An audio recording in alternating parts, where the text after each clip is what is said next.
Hello everyone, I am Metware Product Manager. Today I will share with you the spatial metabolomics technology. Spatial metabolomics is a relatively new technique.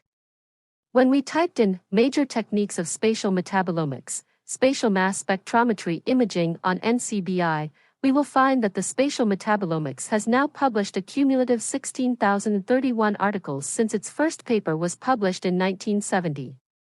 Moreover, the frequency of published articles has increased over the past decade. In 2021, 1,600 spatial metabolomics articles were published.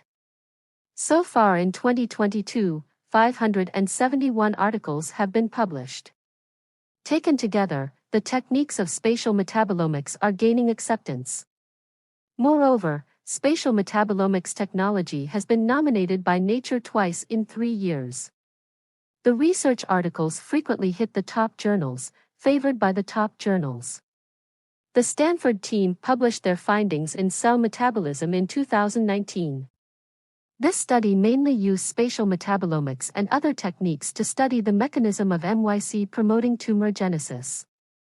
In addition, the Imperial College London team published a paper on esophageal cancer in Cancer Research in 2022. The final results of this paper show that spatial metabolomics can distinguish the tissue types in malignant esophagus. On October 4, 2021, Chiwei Zhang, professor of Tsinghua University, published the spatial single-cell metabolomics method in Nature Methods. This approach can explore spatial metabolomics characteristics and histostructural capabilities at the single-cell level to gain a deeper understanding of tissue metabolism. From that we can see that the spatial metabolomics is a favorite of the top journal. At this point, you must be wondering, what is a spatial metabolomics? What are the results of spatial metabolomics? The technique of spatial metabolomics was first proposed by Sumner's group at Botanical Society of America, BSA. Spatial metabolomics, which is actually a combination of rustic imaging and metabolomics, it can accurately measure the species, content, and spatial distribution of thousands of metabolites in animal and plant tissues. That is, after we have the tissue, we can prepare it into slices.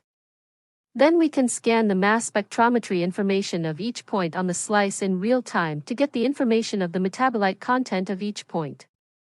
Spatial metabolomics expands the information dimension of metabolomics and breaks through the bottleneck of lacking spatial information in traditional metabolomics. In addition, in 2011, a functional description of metabolomics was published online in Nature Methods. In this paper, the function and significance of spatial metabolomics are described in separate sections. Spatial metabolomics, which allows imaging and in situ analysis of metabolites in biological tissues, this is conducive to understanding the physiological and pathological metabolic changes and spatial and temporal distribution characteristics of the body. It is beneficial to deeply understand the function and mechanism of life activities and pathological process. Let's take a look at the main techniques of spatial metabolomics. The technology that's used a lot here is MALDI, the technology on the top left, and MALDI is a relatively simple experiment. Firstly, we get tissue samples, and we slice tissue samples. Secondly, substrate was sprayed on the surface of the slices to coat the metabolites on the surface of the slices.